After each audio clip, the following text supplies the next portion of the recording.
परिचिनता के अभिमानी है। ठीक बात है। क्योंकि भाई मैंने तो हमारे अनुभव में आ रही थी तो मैंने स्वामी जी बताया जो मैं बता सकूँ, आप बता दो आप। बहुत बहुत अच्छा। तो इको उत्तर है, बस सही हो चाहे गलत हो, आप ही पूछो चाहे यार मैं ही उत्तर दे रही हूँ, गलत हो तो क्षमा कर दो आप। कोई दिक्कत नहीं, आप तो निश्चिंत होके बोलो। एक बार आप वीडियो के मैं कोई नहीं सुना रहा है कि भाई ब्रह्म के एक रोम के अंदर ये माया है, ठीक बात है। और माया के एक रोम के अंदर ये पंच तत्व, पांच तत्व है। माया के हाँ माया के। नहीं, इससे पहले और है। माया के एक अंश में देश काल आदि है। हाँ देश काल, अच्छा ये दिमाग में निकला, हाँ देश काल आती है। और देश काल के एक अंश में आकाश है। आकाश के एक अंश में वायु है। वायु के एक हाँ अंश में अग्नि है। अग्नि के एक अंश में जल है। और जल के एक अंश में पृथ्वी है। और पृथ्वी हाँ के ठीक। समझो एक अंश में अपना जो ये शरीर है। हाँ ठीक है ना। हाँ, इतने छोटे, इतनी वो शरीर का आपने कहा कि शरीर का क्या कहा, वो चीते मालूम ही नहीं पड़े जितनी जैसी स्थिति आ जाती बहुत है। बहुत साधुवाद, बहुत धन्यवाद। बहुत बिल्कुल युक्ति युक्त संकेत किया, जो करना चाहिए था ना। हाँ जी। हाँ, बहुत धन्यवाद। कुछ कुछ ठीक ठीक समझ में आया। तो हाँ इतने इतने अभिमानी इसलिए छोड़ने में भी हमको इतना परिश्रम करना पड़ रहा है, पूछो बताओ। वास्तव में देखा जाए तो जिस शरीर की सत्ता ही नहीं है, जैसे हाँ। महाकाश की दृष्टि से घटाकाश नामधेय होता है। घटाकाश नाम हम्म। की कोई वस्तु होती ही नहीं, फिर भी हम कहने का मतलब घटाकाश को महत्व दे करके हम्म। पता नहीं क्या क्या कर रहे हैं। इसी प्रकार से ब्रह्म दृष्टि से देखा जाए तो अरे देह आदि तो क्या, अविद्या नाम की भी कोई वस्तु नहीं होती है। जी स्वामी जी। तो विचार करके देखो, फिर ये देश काल कहाँ पर है, पंच तत्व कहाँ पर है, पंचीकरण कहाँ पर है, शरीर आदि कहाँ पर है। जय हो। तो सचमुच में हम नासमझी से ही, मूर्खतावश ही केवल और केवल मात्र अभिमान कर रहे हैं। इस देह को मैं मेरा समझ करके पागल हो रहे हैं। जबकि सत्य कहा जाए तो सच्चिदानंद अद्वितीय ब्रह्म अपना स्वरूप है। जय हो। हाँ, उसका हम महत्व नहीं समझते हैं, और महत्व समझते हैं तो केवल और केवल मात्र इस कीचड़ का, इस मलमूत्र से बने हुए पंचभौतिक शरीर को ही हम सब कुछ समझ करके बावड़े हो रहे हैं। हाँ स्वामी जी। तो वास्तव में देखा जाए तो ये रहस्य सचमुच में कोई ठीक तरह से समझ लेना, तो उनको जी पता स्वामी। लग जाता है कि हम कितने परिचिन के अभिमानी हैं। परिचिन का क्या अर्थ होता है?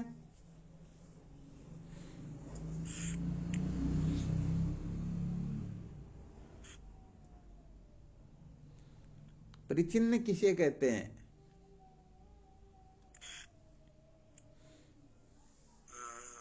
मुझे अपने को एक अलग इकाई मानना, परिचिन आत्मा के लिए बुद्धि को पूछ रहा प्राण को हूँ। इनको महत्व देना। मोहनानंद जी महाराज, प्रश्न पर ध्यान दिया करो। प्रश्न परिचिन के लिए अपने बारे में नहीं पूछा गया। पहले प्रश्न का उत्तर दिया जाए, फिर उसको सिद्धांत में घटित किया करो।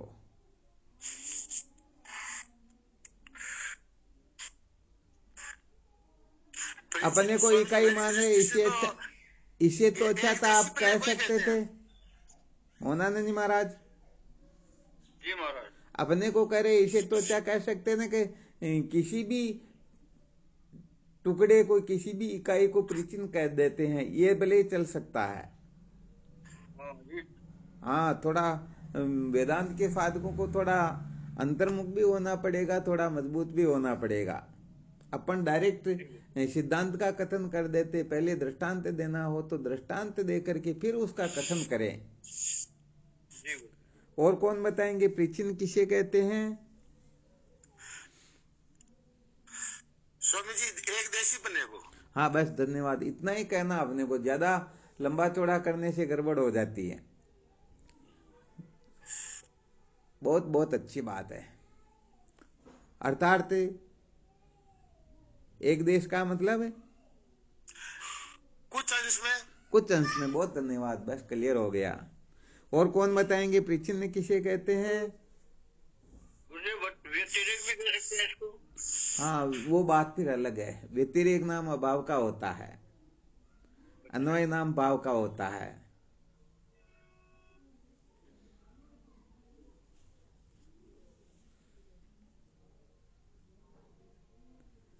और परिचिन्न किसे कहते हैं? कोई भी साधक बता सकते हैं? प्रणाम स्वामी जी। हाँ शिवो, हम बोलो। जो देश काल वस्तु से हद वाला हो उसे परिचिन कहते हैं। बहुत बहुत अच्छी बात है। जो देश काल वस्तु से हद वाला हो उसे परिचिन्न कहते हैं।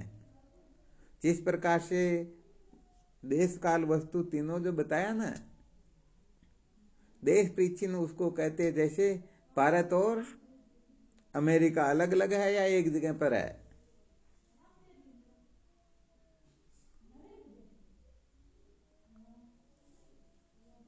क्या बात हुई? कोई बोलते नहीं हो, गड़बड़ कहाँ हो जाती है?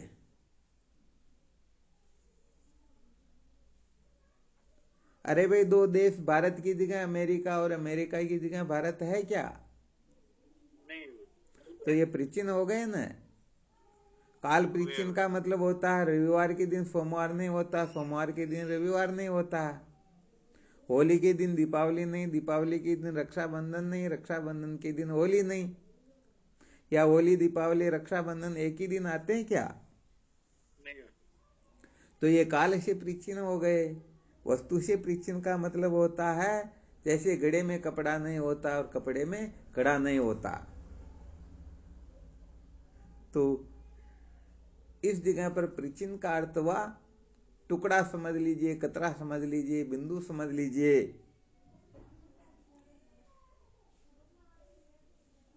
अलग अलग पने का जो अनुभव होता उसी को ही परिचिन कहते हैं। ये साधारण परिभाषा तो समझ में आ जाएगी ना? हाँ, इसका शास्त्रोक्त रूप जब अध्ययन करेंगे विचार सागर आदि ग्रंथ का, तब देखेंगे। अभी साधारण रूप से समस्त साधकों के समझ में आ जाए। मोतीलाल जी, आपके समझ में आ रहा ना अच्छी तरह से? जी गुरुदेव, हाँ, बिल्कुल आ रही है। बस बहुत बहुत बहुत धन्यवाद है। तो कहने का मतलब ये परिचिन्न जो है वो चाहे देश से हो, काल से हो, वस्तु से हो। जो वस्तु परिचिन्न होती है वह वस्तु निश्चित रूप से नाशवान ही होती हैं, नित्य होती हैं, वह विकारी होती हैं, बनने बिगड़ने वाली होती हैं। उस वस्तु की उत्पत्ति से पहले उसका अभाव होता है और उसके नष्ट होने के बाद में भी उसका अभाव हो जाता है। तो इस दृष्टि से देखा जाए तो अपना जो शरीर है ये परिचिन्न हुआ या नहीं हुआ? बिल्कुल हुआ महाराज। हाँ, ये तो थोड़ी सी जगह पर है ना।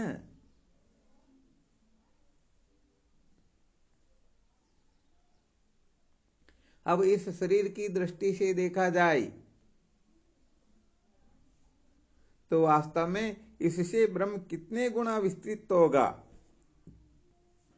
अथवा ब्रह्म की दृष्टि से देखा जाए तो क्या सचमुच में किसी भी प्रकार से शरीर की सत्ता सिद्ध होती है? नहीं होती है ना। हाँ, ये थोड़ी विशेष बात है। नहीं होती है। फिर भी देख लीजिए, अपने नाम के आगे जी न लगाए या कोई टेढ़ी नजर से देख ले तो उसी समय गड़बड़ घोटाला हो जाता है या नहीं हो जाता? हो जाता है। हो जाता है। तो सच्ची बात यह है कि हम ब्रह्म दृष्टि से देखा जाए तो हम बहुत दूर चले गए, बहुत दूर निकल गए, इतने भटक गए जिसके भटकने का कोई अनुमान भी नहीं लगा सकता है। दूर का मतलब समझ में आ रहा है क्या? थोड़ा इसको भी सिद्ध करके बता देते हैं। अनंत गुणा दूर गए। अनंत गुणा दूर चले गए, इसको थोड़ा सिद्ध करके बताते हैं। अच्छा, जैसे समझो कोई अपनी छत पर पहुंचता है। कहां तक पहुंचता है? छत पर। छत पर पहुंचेगा तो उसे पृथ्वी कितनी दिखाई दे जाएगी?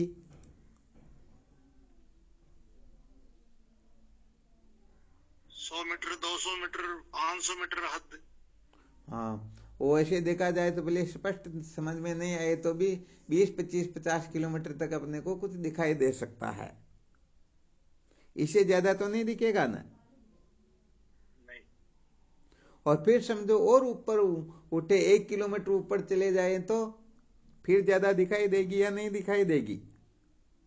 देगी। ऐसे करते करते जब हम ऊपर उठेंगे तो एक ऐसा स्थान आएगा जहां पर खड़े होकर के देखे तो पूरी की पूरी सृष्टि दिखाई देने लगेगी। बिल्कुल देगी। बिल्कुल देगी महाराज। अच्छा, फिर विचार करो कि उसे भी और ऊपर उठे तो फिर ये पृथ्वी भी छोटे रूप में दिखाई देने लगेगी ना। पहले जैसी दिखाई दे रही थी वैसी नहीं, बल्कि छोटी। बिल्कुल चांद की तरह। फिर और ऊपर जाएंगे, और ऊपर जाएंगे तो धीरे धीरे धीरे धीरे पृथ्वी का आकार जो है संकुचित होता जाएगा या नहीं जाएगा? जाएगा। एक स्थिति ऐसी आएगी कि ये सरसों के दाने के बराबर पूरी पृथ्वी दिखाई देगी। जी गुरुदेव। और उसे भी अब ऊपर उठ जाएं, ऊपर चले जाएं तो फिर पृथ्वी दिखाई देगी क्या? नहीं दिखेगी। अच्छा, क्या कारण है भाई? पृथ्वी पहले बहुत बड़ी दिखाई दे रही थी, फिर छोटी होते होते सरसों के दाने जितनी हो गई और फिर दिखाई भी नहीं दे रही। इसका क्या कारण है? दूरी हो गई, दूरी। बिल्कुल क्लियर है। हाँ, अनंत गुणा दूरी हो गई। हाँ, भले कितनी भी हो, परंतु कुल मिलाकर के मूल बात यह है कि वह वहां से बहुत दूर निकल गए, इसलिए उनको वह दिखाई नहीं दे रही है। समझ में आ गया ना? जी गुरुदेव। अब पुनः अपने सूत्र पर आ जाते हैं। समझो जैसे मैं ब्रह्म हूं, इस जगह पर हम खड़े होकर के देखे तो कहने का मतलब समझो ये सारा का सारा प्रपंच जो है इनके चिंता भाव का अपने को अनुभव हो जाता है, निश्चय हो जाता है।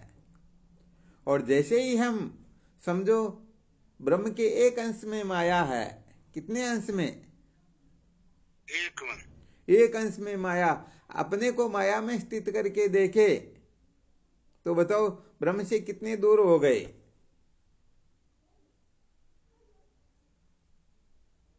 भवानी शंकर जी, ठीक है ना? बहुत दूर हो गए ना जी। अच्छा, फिर देश काल माया के अंश में, अंश मात्र में जो देश काल है उस जगह अपने को खड़ा करके देखो तो फिर कितना दूर हो गए? ब्रह्म से बहुत दूर हो गए ना? और भी ज्यादा दूर हो गए। फिर देश काल के अंश मात्र में आकाशादिक है, आकाश है, तो अब यदि आकाश की जगह हम अपने को खड़ा करके देखें तो कितने दूर हो गए? और भी बहुत भी दूर हो फिर गए। आकाश के अंश में एक अंश में वायु है, वायु के एक अंश में अग्नि है, अग्नि के एक अंश में जल है, जल के एक अंश में पृथ्वी है, पृथ्वी के एक अंश में यह शरीर है। अब अपने को शरीर की जगह खड़ा करके देखो, अच्छी तरह से चिंतन मनन कर लेना, हम कितने दूर हो गए? अनंत दूर हो गए हमारा। अनंत दूर हो गए। तो अच्छी तरह से सिद्ध हुआ ना, ये शरीर जो है ये सचमुच में देश काल से अप्रिचिन्न नहीं है, बल्कि परिचिन्न ही है। क्या है? परिचिन्न है। परिचिन्न ही है। अब बताओ यदि इसका कोई अभिमान करे तो उनके जैसा इस संसार में कोई पापी हो सकता है क्या? नहीं हो सकता। हाँ, इसीलिए तो यहाँ पर संकेत किया जाता है, देहात्म बुद्धिजम पापम न तदगोवद कोटि भी, आत्मा अहम बुद्धिज पुण्यम न भूतो न भविष्यति। इस देह को मैं मानना सबसे बड़ा यह पाप है, सब पाप इसके पुत्र है, सब पाप का यह बाप है। आ गया समझ में? जी गुरुदेव। हाँ, यहाँ पर किसी को शंका हो तो देख लो, और इस पर तो विस्तृत चर्चा करेंगे, अभी चर्चा चल भी रही, परंतु फिर भी किसी को कोई संशय हो, शंका हो, ब्रह्म की दृष्टि से कहने का मतलब माया जो एक अंश में रहने वाली है उसका भी कोई औचित्य नहीं है। जैसे समुद्र में एक बूंद कोई जहर की डाल दे तो कोई औचित्य हो सकता है क्या? नहीं हो सकता। तो ऐसे ही ब्रह्म के एक अंश में ये बेचारी माया है, तो माया भी ब्रह्म के सामने कुछ है ही नहीं। यदि कोई माया का अभिमान करे तो भी चलो भाई एक अंश में इनकी सत्ता है, इसलिए थोड़ा बहुत अभिमान करे तो चले जाएगा, परंतु देह तक पहुंचते पहुंचते तो बताओ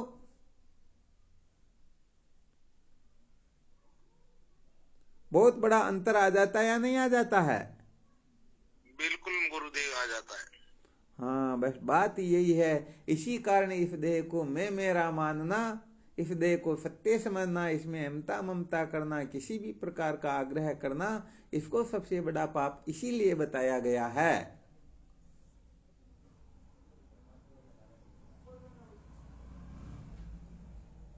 तो यहाँ पर अपने को अच्छी तरह से निश्चय कर लेना है। तो देश काल वस्तु में, देश काल में जो अहमता ममता सत्यत्व बुद्धि करते हैं वो भी पतन की श्रेणी में आ जाते हैं, दुखों की श्रेणी में आ जाते हैं। तो फिर आकाशादिक इनका आग्रह करके, इनमें किसी भी प्रकार की अहमता ममता करके यदि कोई प्रवर्त निवर्त होता है तो बहुत अधिक बंध जाता है, परंतु देह तो अत्यंत अत्यंत अत्यंत दूर है, देह की सत्ता ही नहीं है। जैसे अभी बताया था, पूरे समुद्र में एक बूंद जहर की डाले तो ये तो समझो माया वाला कथन हुआ, परंतु इससे जब आगे चले तो उस बूंद को समझो, बूंद जितनी जगह पर डाल रहे हैं ना, उस जगह को समझो पूरा समुद्र। कल्पना कर लेना, पहले पूरे समुद्र में एक बूंद जहर की डाली गई, कितनी जगह घेर रही थी?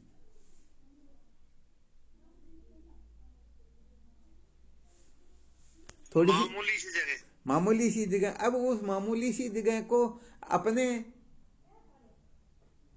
विचार रूपी मंथन से ऐसी कल्पना करके देखो कि वह बूंद जो है एक समुद्र के आकार की है। अब उसमें समझो एक बूंद और जहर डाला, उसको पानी समझो और उसमें एक बूंद डालो, समझो जैसे समुद्र का जो पानी दिखाई देता ना, उसमें कितनी बूंद होगी, कोई गिनती करके बता सकते हैं क्या? नहीं बता सकता। नहीं बता सकते। तो जितनी बूंदे हैं उनके अंतर्गत केवल एक बूंद जहर डाला, समझो जैसे 1 लीटर पानी है, 1 लीटर में एक बूंद पानी डाला और समझो उसमें 1,00,000 बूंद है।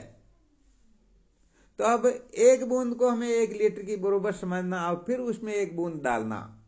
तो पहले माया की डालेंगे, फिर देश काल की, फिर आकाश की, फिर वायु, अग्नि, जल, पृथ्वी और शरीर। तो बताओ थोड़ा बहुत भी औचित्य रहेगा क्या? नहीं रहेगा। अरे यहाँ पर तो पूरे समुद्र में एक बूंद डाली, उसका भी कोई औचित्य नहीं हुआ। फिर उसके अंतर्गत डालते डालते डालते जब हम यहां तक पहुंचेंगे तो बताओ उसकी कुछ भी सत्ता रह सकती क्या? नहीं रह सकती गुरुदेव। तो कुल मिलाकर के संकेत यही करना चाहते हैं कि जो न तो युक्ति से सिद्ध होता है, न अनुभव से सिद्ध होता है, किसी भी प्रकार से जिसकी सिद्धि होती ही नहीं, हम उसी में अहमता ममता करके हम कुल मिलाकर के जन्म मृत्यु की श्रृंखला में भटक रहे हैं। ये देहादिक जो प्रपंच है ना, ये सारा का सारा अज्ञान कृत है। वास्तव में ये अज्ञानियों के अनुभव से ही इनको सिद्ध किया जाता है। ज्ञानियों का अनुभव कुछ और होता है। तो श्रुति माता केवल और केवल मात्र ब्रह्म सत्यम जगन मिथ्या ऐसा ही निर्देश करती हैं। यहाँ पर तो अतोन्यदार्थम, आत्म तत्व के सिवाय जो कुछ भी है सारे के सारे मिथ्या है, इनकी सत्ता ही नहीं है। ब्रह्म एवेदम सर्वम, आत्मा एवेदम सर्वम। विचार करके देखो, परमात्मा के सिवाय, ब्रह्म के सिवाय, आत्मा के सिवाय किसी का अंश मात्र भी होना पना सिद्ध हो रहा क्या? नहीं होता महाराज, नहीं होता है। परंतु जो किसी भी प्रकार से सिद्ध नहीं होता है उसी को हम मेरा समझ करके बैठे हुए हैं, वहीं पर हम अटके हुए हैं, वहीं पर हम अपने जीवन को पूरा का पूरा बर्बाद कर रहे हैं। अब विचार करके देख लेना चाहिए कि सचमुच में हम जिस जगह पर पागल होकर के बैठे हुए हैं, आज दिन तक तो शांति मिली नहीं, अब मिल सकती है या नहीं मिल सकती, इसका अपने को स्वयं को निर्णय लेना होता है, स्वयं को निश्चय करना होता है। कभी नहीं मिलेगी महाराज, यहाँ कभी नहीं मिलेगी ना। जी तो भाई गुरुदेव। बस इसीलिए साधना जो शुरू होती है, सबसे पहले इस देह में से ममता ममता जब थोड़ी बहुत निकलने लग जाती हैं, तो देह में से ममता ममता निकल गई तो देह के नाते रिश्तों में तो ममता ममता का सवाल ही नहीं होता है, क्योंकि आत्मनस्तु कामाय सर्वम प्रिय भवति, अपने प्रयोजन के लिए ही सब प्रिय होते हैं। तो जब हम देह में ममता ममता करते हैं, सत्य बात अच्छी तरह से समझ लेना, देह में ममता ममता करते ही हम परिचिनता का अनुभव करते हैं। मैं परिचिन हूं कब? जब हम देह को मैं मेरा समझ लेते हैं तब। वरना आप देह को मैं मेरा नहीं समझो, अच्छी तरह से निश्चय कर लेना। समझो बहुत बड़ा ब्रह्मास्त्र बता रहे हैं जिसको संसार में कोई काट सकता ही नहीं। देह को मैं मेरा समझे बिना पूर्व पश्चिम उत्तर दक्षिण की कल्पना हो सकती है क्या? नहीं हो सकती। नहीं हो सकती। हीरालाल जी हो सकती हैं क्या? सर नहीं हो सकते गुरुदेव। हाँ, कभी नहीं हो सकती, क्योंकि वास्तव में न पूर्व न पश्चिम न उत्तर न दक्षिण, एक ही जगह को हम पूर्व भी कह सकते हैं, पश्चिम भी कह सकते हैं, उत्तर भी कह सकते हैं, दक्षिण भी कह सकते हैं। जैसे समझो अपना मोबाइल एक जगह पर रख करके उनके चारों कोनों की तरफ एक एक व्यक्ति बैठ जाए और चारों से प्रश्न किया जाए, बताओ ये मोबाइल किस जगह पर रखा हुआ है, तो चारों जो पूर्व की ओर बैठा हुआ है वह कहेगा कि ये मोबाइल जो है पश्चिम दिशा में रखा गया है। बिल्कुल क्लियर ना? जी गुरुदेव। और जो पश्चिम दिशा में बैठा है वह यही कहेगा कि भाई ये मोबाइल तो पूर्व दिशा की ओर रखा गया है।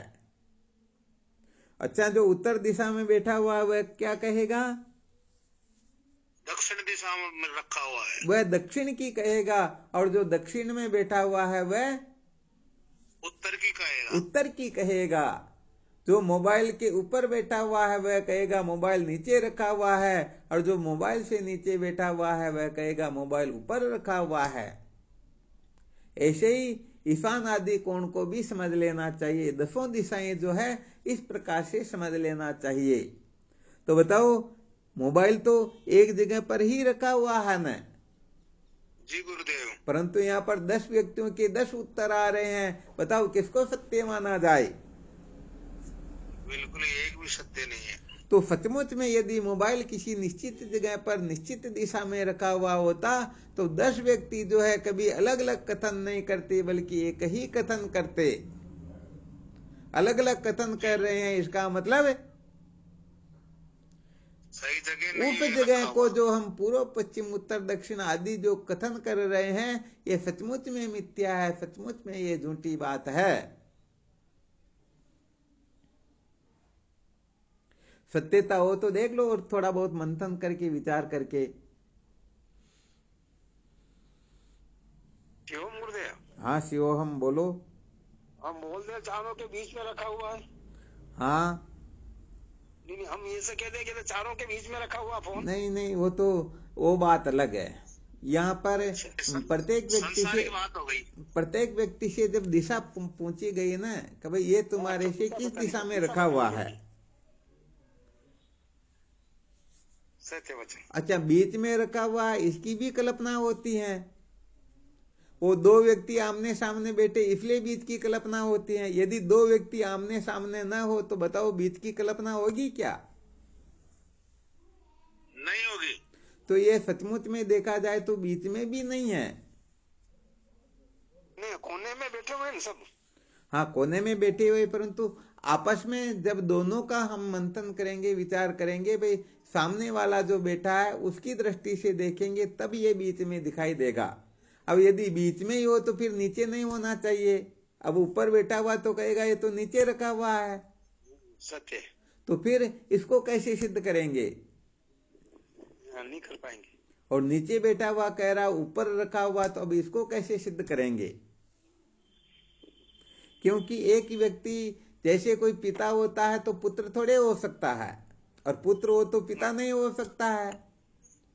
तो यहाँ पर अनेक व्यक्तियों के संसर्ग से उस व्यक्ति को उस नाम से संबोधित किया जा सकता है। ये व्यवहार चलाने की बात है। परंतु जब परमार्थ का निर्णय होता है, जब यथार्थ निर्णय किया जाता है, जब सत्य की विवेचना की जाती है, उस समय ऐसा वैसा कुछ नहीं होता। उसमें जो है, जो सत्य बताना होता है। जैसे समझो कहीं पर रोड पर चल रहे, कुछ गड़बड़ घोटाला हो रहा, अपना नाम उल्टा सुल्टा बता रहे हैं, कुछ भी करें तो चल जाएगा। परंतु कोर्ट में मजिस्ट्रेट के सामने जब बोलना हो तो पड़ेगा, फिर गड़बड़ हो सकती क्या?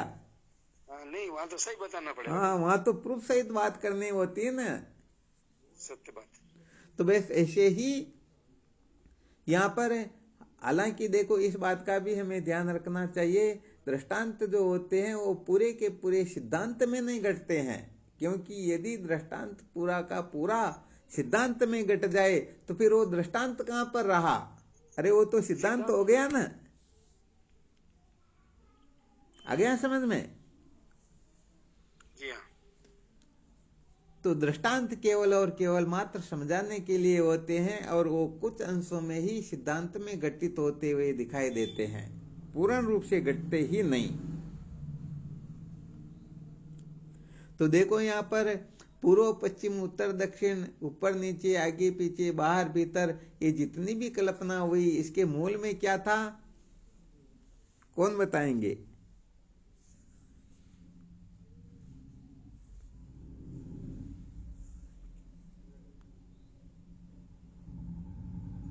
कौन सबसे अधिक विवेकी साधक, अभी पता चल जाएगा।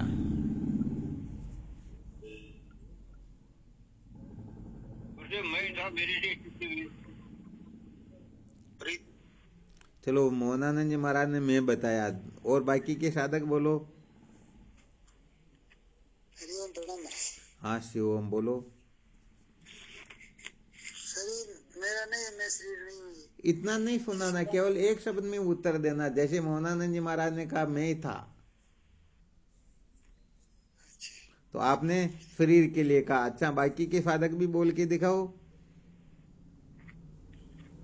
कल्पना, क्या है? कल्पना। कौन बोल रहे कल्पना के लिए? प्रणाम स्वामी जी। अच्छा, सुमूलाल जी मास्टर बोल रहे। चलो, बहुत अच्छी बात है।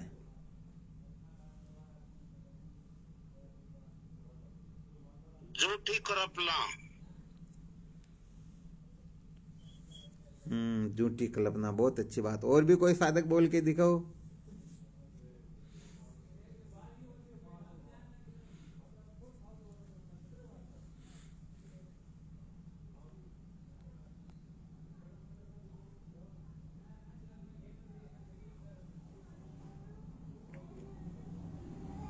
स्वामी जी, परिचय अहम ही है, हैं? ये तो अहम ही है हमारा परिचय।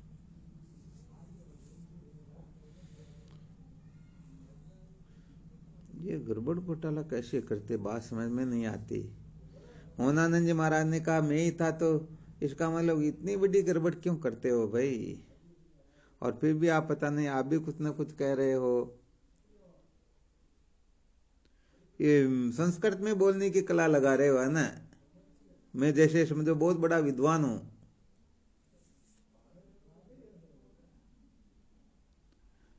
मान तो मारवाड़ी में ही समझा दो। अरे डायरेक्ट केवल मात्र यही कहना ना, देह के कारण ही तो प्रिचिंता का अनुभव हो रहा। ये ऊपर नीचे आगे पीछे जो कुछ भी अभी बताया गया, सबके मूल में शरीर है ना। तो फिर मैं ही था या परिचिन अयम वगैरह, ये तो गड़बड़ हो रहा ना। शरीर के कारण ही तो फिर परिचिन अयम का बोध होगा। जी गुरुदेव। क्या करें, ज्यादा ज्ञान भी काम बिगाड़ता। कुल मिलाकर के जिस समय जिस सत्ता का, जिस प्रकार का वो भूमिका बनी हुई, उसी प्रकार से अपने को कथन करने की वो योग्यता आ जानी चाहिए। मोहनानंद जी महाराज, मैं ही था तो बहुत बड़ी गड़बड़ कर दी, मैं तो साक्षात ब्रह्म समझो एक प्रकार से। तो यहाँ पर हम शरीर भी तो कह सकते थे, मैं कह करके बहुत बड़ा गड़बड़ घोटाला कर दिया। अच्छा, बोलने में गलती हो गई। हाँ, तो इसीलिए तो फिर सावधान होना पड़ता। तो क्या आप केवल शरीर ही हो क्या? इतने दिन सत्संग सुनते हो गए और अभी तक हम शरीर ही बन करके बैठे, तो बड़ी गड़बड़ हो गई है।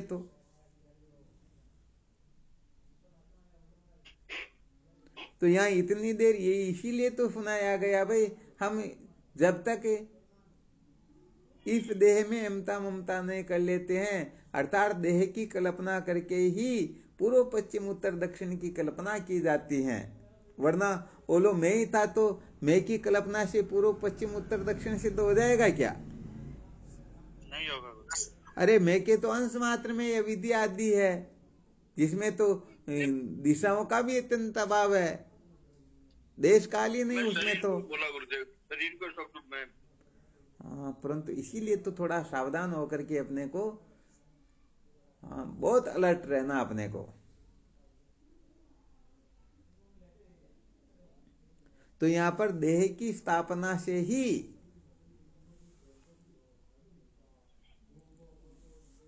ये जितना भी परिचिनता का अनुभव हो रहा है, देह को मैं मेरा समझ करके, देह को सत्य समझ करके, देह में आस्था करके, देह को कुछ न कुछ समझ करके ही हम सारी की सारी कल्पना कर रहे हैं। यदि देह की कल्पना न करे तो बताओ परिचिनता का अनुभव होगा क्या? परिचिनता का भान होगा क्या? नहीं होगा गुरुदेव। हाँ, बहुत अच्छी तरह से समझ लेना। देह में परिचिनता की कल्पना किए बिना कभी भी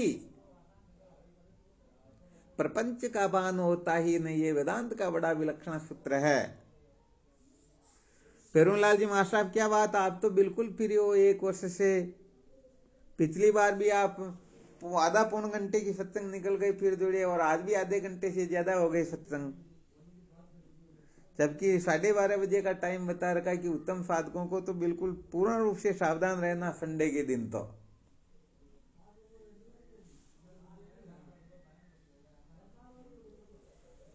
ठीक है ना? जी गुरुदेव।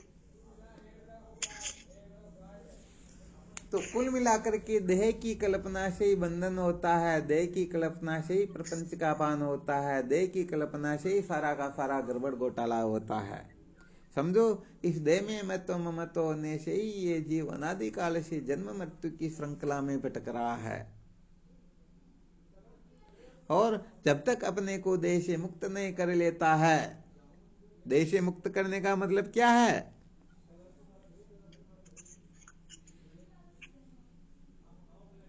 आत्मचिंतन करना। क्या करना? आत्मचिंतन। अरे क्या बात, धन्यवाद। आज तो हीरालाल जी ने बहुत गजब सूत्र बता दिया। किस प्रकार से करेंगे आत्मचिंतन?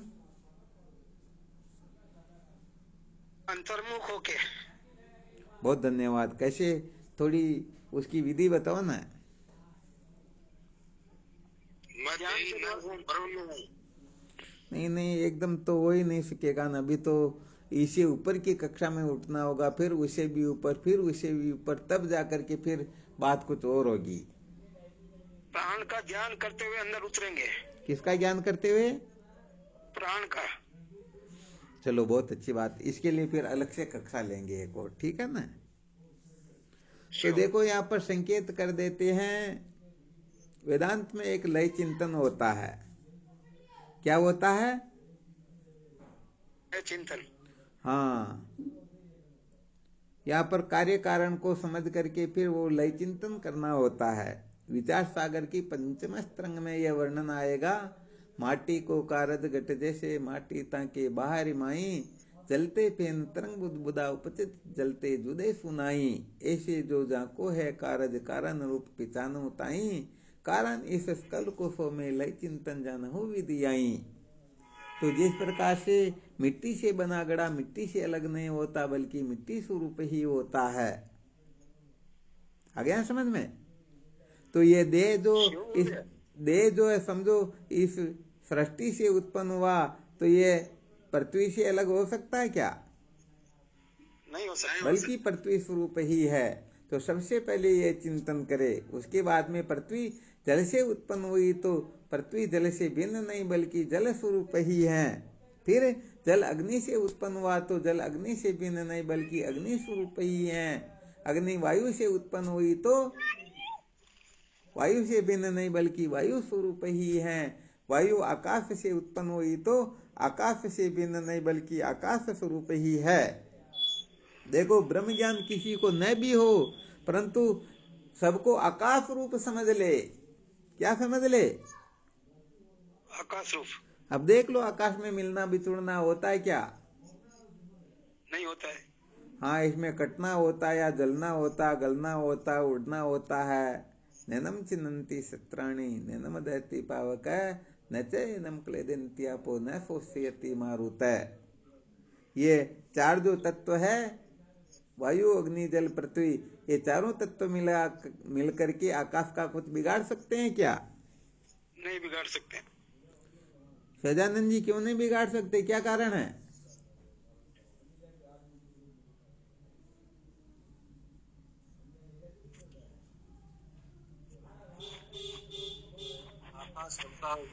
कारण है कार्य। बहुत धन्यवाद। अर्थात ये पहले खूब चर्चा कर चुके हैं कि कार्य जो है कारण का कुछ भी नहीं बिगाड़ सकता है। तो ये चारों कार्य है, इसलिए आकाश रूपी कारण का ये कुछ बिगाड़ सकते ही। तो यहाँ पर आकाश तत्व में भी कोई स्थित हो जाए तो उसे अनंत सिद्धियां मिल जाती है, उनकी स्थिति ही फिर और हो जाती है। एक बार आपको सुनाया ना, एक बार क्या होता है, मच्छिंद्र नाथ जी महाराज गोरखनाथ जी के ऊपर तलवार चलाते हैं। क्या चलाते हैं? तलवार का वार करते हैं। तो जैसे ही तलवार का वार करते हैं और उसी समय गोरखनाथ जी पृथ्वी धारणा में चले जाते, समझो लो धारणा कर लेते हैं। तो बताओ, लो का ये तलवार कुछ बिगाड़ सकती है क्या? नहीं बिगाड़ सकती। नहीं बिगाड़ सकती है ना। नहीं बिगाड़। तो तलवार ही टूट गई। अब गोरखनाथ जी महाराज देखते हमारे से बड़ा कोई सिद्ध हो सकता ही नहीं, ये तलवार हमारा कुछ नहीं बिगाड़ सकी, ये तलवार टूट गई, हम ज्यों के त्यों हैं। अब मच्छिंद्र नाथ जी महाराज कहते, रे पागल, ये कोई सिद्धि है क्या? हम बताते तुम्हारे को सिद्धि किसे कहते हैं। अब उनको दूसरी तलवार दी और कहा कि मेरे ऊपर वार करो। अब गोरखनाथ जी महाराज मच्छिंद्र नाथ जी महाराज के ऊपर वार करने लगते हैं तो गोरखनाथ जी हैरान रह जाते हैं, किधर से भी तलवार मारो, वो तलवार तो उनके शरीर का कुछ बिगाड़ ही नहीं पाती। इधर से उधर, ऊपर से नीचे, सर्वत्र इधर उधर निकल रहे, परंतु उनका कुछ बिगड़ ही नहीं रहा। क्यों नहीं बिगड़ रहा था? क्योंकि मच्छिंद्र नाथ जी महाराज आकाश धारणा में चले गए। जैसे आकाश का तलवार कुछ नहीं बिगाड़ सकती है, अग्नि भी नहीं बिगाड़ सकती है, जल नहीं बिगाड़ सकता, कोई कुछ बिगाड़ सकता है क्या? नहीं बिगाड़। तो ऐसे ही मच्छिंद्र नाथ जी महाराज का कुछ ही नहीं बिगड़ा। मच्छिंद्र नाथ जी महाराज ने कहा, इसको कहते हैं सिद्धि। अब ये तो वे देखो लौकिक सिद्धियां बताई, वेदांत की सिद्धियां कुछ और होती हैं।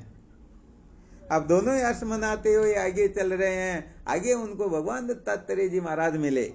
कौन मिले? दत्तात्रेय। हाँ, भगवान दत्तात्रेय ऐसे नहीं बोलते, कभी भी ध्यान रखना चाहिए। जो अपने इष्ट होते हैं, आदर्श होते हैं, उनका नाम इस प्रकार से, हाँ, उनके नाम के आगे पीछे या थोड़ा कुछ अपने को मेहनत पूर्वक उच्चारण करना होता, वरना अपने कितने पुण्य नष्ट हो जाते हैं। गुरुदेव क्षमा करो। तो क्या होता है, जब भगवान दत्तात्रेय जी महाराज मिलते हैं और उनके सामने अपनी सिद्धियों का बखान करते हैं तो वो इनको फटकार लगाते, अरे ये कोई सिद्धियां हुई क्या? अरे अभी तक तो तुम अपने को देह मात्र समझते हो, देह में अमता ममता है, तभी तो तुम इस शरीर को बचाना चाहते हो। सत्य बात तो ये है, ये रहस्य समझ में आ जाए, या तो ये देह भी मैं हूं, मरना भी मैं हूं, कटना भी मैं हूं, सब कुछ मैं हूं, अथवा मैं कुछ भी नहीं हूं। तुम लोह धारणा करके इस शरीर की रक्षा करते हो, आकाश धारणा करके इस शरीर की रक्षा करते हो, तो अभी तक अहमता ममता अपना अपनत्व जो है प्राचीन वस्तु में ही बैठा हुआ है या किस में बैठा हुआ है? प्राचीन में ही बैठा हुआ। तो ये सिद्धि हुई क्या? नहीं हुई। तो वास्तव में मारना मरना दोनों स्वप्नवत है, इनकी सत्ता ही नहीं है, इनका अत्यंता भाव है। मैं सच्चिदानंद अद्वितीय ब्रह्म हूं। वास्तव में ये रहस्य समझ में आ जाए तो असली सिद्धि तो ये होती है। बाकी ये कोई सिद्धियां, ये तो बेवकूफ लोगों को संसार में भटकाने के लिए होती हैं। इनका कोई सत्य महत्व, कोई औचित्य होता ही नहीं। तो भाई यहाँ पर आकाश धारणा तक भी कोई निश्चय कर ले तो बात और हो जाती है। और फिर आकाश का भी जो कारण है उस देश काल, और देश काल का भी जो कारण है विद्या आदि, और अविद्या भी जिनके अंश मात्र में है, माया भी जिनके अंश मात्र में है, उसका यदि साक्षात्कार हो जाए तो माया रहती क्या? नहीं रहती। क्यों नहीं रहती है? क्यों नहीं रहती हैं?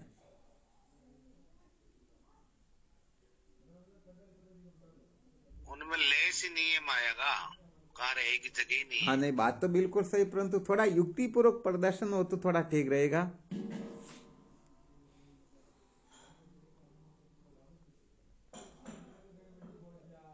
अरे मिट्टी को जानने के बाद में घड़ा रहता है क्या? नहीं रहता। तो ब्रह्म को ठीक ठीक प्रकाश से जान लिया तो माया रहेगी क्या? नहीं रहेगी। हाँ बेस्ट, इसीलिए थोड़ा पावरफुल होना चाहिए अपनी समझ को। अच्छा समझो माया को जान लिया तो क्या नहीं रहेगा? ब्रह्म नहीं रहेगा। बहुत गड़बड़ कर दिया महाराज, आज सारा गुड़ गोबर हो गया। माया को जान लिया तो ब्रह्म नहीं रहेगा। देश काल नहीं रहेगा। हाँ धन्यवाद है। इसीलिए तुम आशा थोड़ा समय पर जुड़ जाते तो बहुत अच्छा रहता है, क्योंकि बहुत अच्छे सूत्र निकल जाते हैं। और सत्संग के लिए तो करोड़ों कामों का भी त्याग कर देना चाहिए। हालांकि कोई विशेष हो तो बात अलग है, वरना ये बहुत बड़ी लापरवाही हो जाती है फिर। तो देखो माया को जान लिया तो फिर देश काल भिन्न रहेंगे ही नहीं, क्योंकि होने को जानने के बाद में जेवर शेष रहता ही नहीं। रहता है क्या? नहीं रहता। वो एक बार पहले दृष्टांत दिया था, किसी ने गणपति भगवान की मूर्ति चोरी की, उसके वाहन की भी और मूर्ति की भी।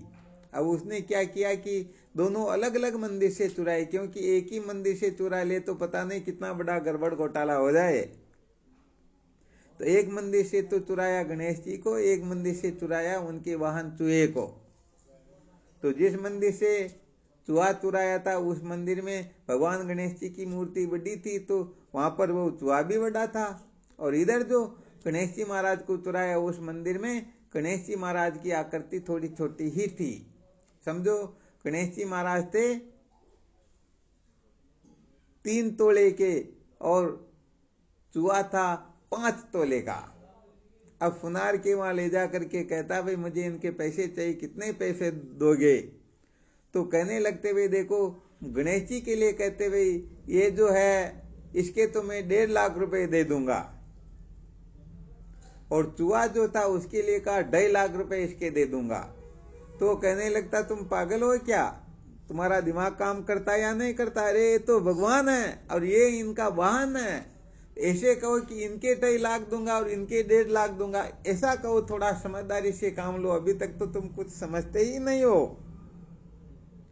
जब थोड़ी देर बहस हुई तो सुनार ने कहा भाई बात ऐसी है कि तेरी दृष्टि में कोई गणेश होगा, तेरी दृष्टि में कोई चूहा होगा, मेरी दृष्टि में तो सोने के सिवाय कुछ भी नहीं है। मैं जो कीमत दे रहा हूँ गणेश जी के, वह चूहे की कीमत नहीं दे रहा हूँ, मैं तो सोने की कीमत दे रहा हूँ। अब सुनार ने हथौड़ा उठाया और दोनों को एक में कर दिया। अब बताओ कौन क्या रहा? कुछ नहीं रहा। तो सोने को जब अपनी दृष्टि सोने पर होती है तो जेवर कुछ भी रहता ही नहीं, और जब जेवर पर दृष्टि रहती है तो सोना भी नहीं रहेगा। या सोना तो रहेगा। हाँ बहुत धन्यवाद। मैंने सोचा भाई आती बोल दे एक बार, पता तो चल जाए।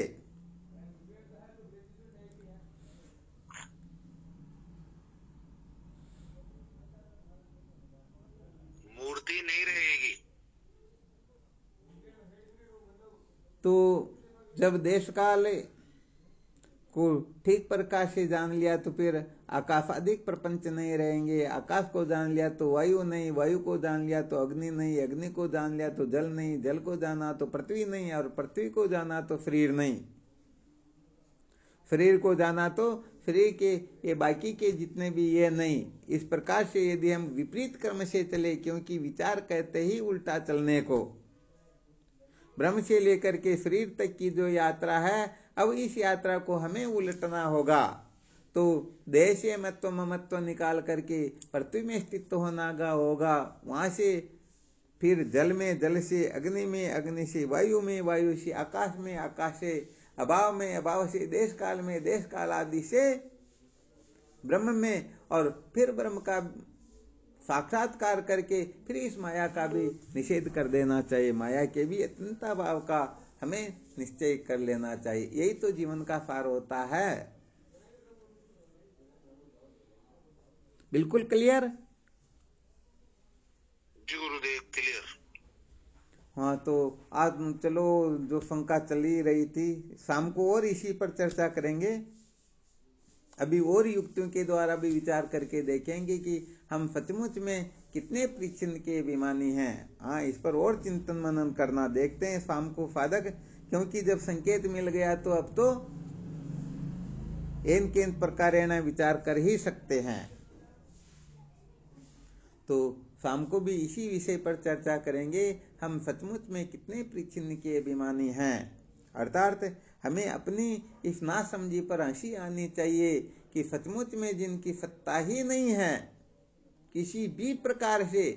अरे ब्रह्म दृष्टि से देखा जाए तो अविद्या की भी सत्ता नहीं है, तो फिर अविद्या से इतने दूर, इतने दूर, इतने दूर उनकी क्या सत्ता हो सकती है?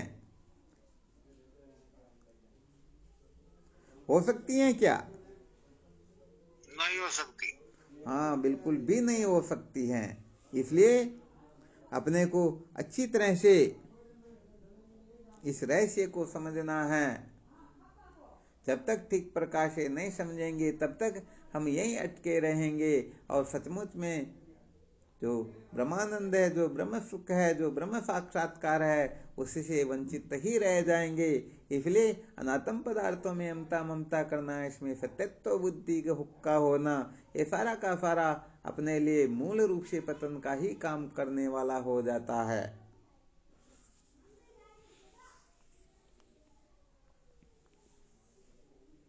बस इसीलिए वेदांत की जो क्लास है, देह में नहीं, देह मेरा नहीं,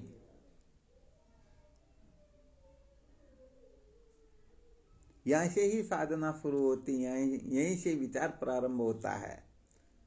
देह में हूँ, देह में, देह मेरी गाता, माँ दोषी 84 जाता। जो शरीर को मैं मेरा समझेगा, निश्चित रूप से वह जन्म मृत्यु की श्रृंखला में भटकेगा। तो अभी तो अपने को बहुत पड़ाव पार करने हैं। अभी तक यदि इसी में अटके रह जाएंगे या इससे भी और दूर चले जाएंगे, जिनके बारे में हम जानते ही हैं, तो समझो हम बहुत बहुत बहुत बहुत बहुत दूर निकल गए हैं। अब ब्रह्म तक पहुंचने में पता नहीं कितने जन्म तो लगा चुके और कितने और लगाएंगे। तो जो साधक तत्क्षण जीवन मुक्त होना चाहता है, तो उसे ब्रह्म के सिवाय समस्त नाम रूपात्मक प्रपंच का बाध करके केवल और केवल मात्र अपनी मति गति स्थिति केवल और केवल मात्र मैं अद्वितीय ब्रह्म हूं, ऐसा निश्चय कर लेना चाहिए।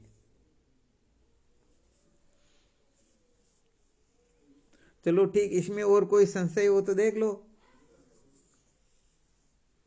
कोई संशय होना रहा है तो बहुत बढ़िया बात बताई। चलो, बहुत बहुत धन्यवाद। और बाकी साधकों को भी किसी भी प्रकार का संशय हो रहा हो, शाम को भी, दिन में विचार करते समय भी कोई शंका उदय हो जाए तो शाम को देख लेना।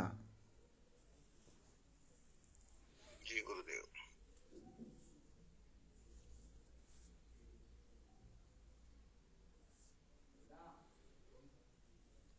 चलो ठीक, फिर करो साधन भजन, है ना।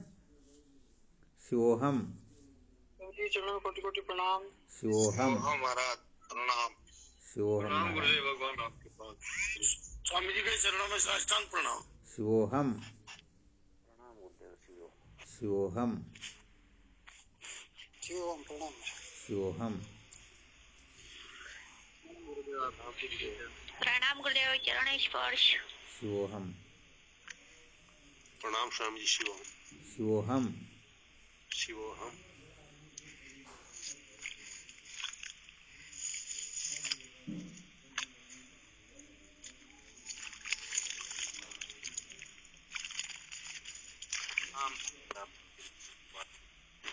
शिवोहम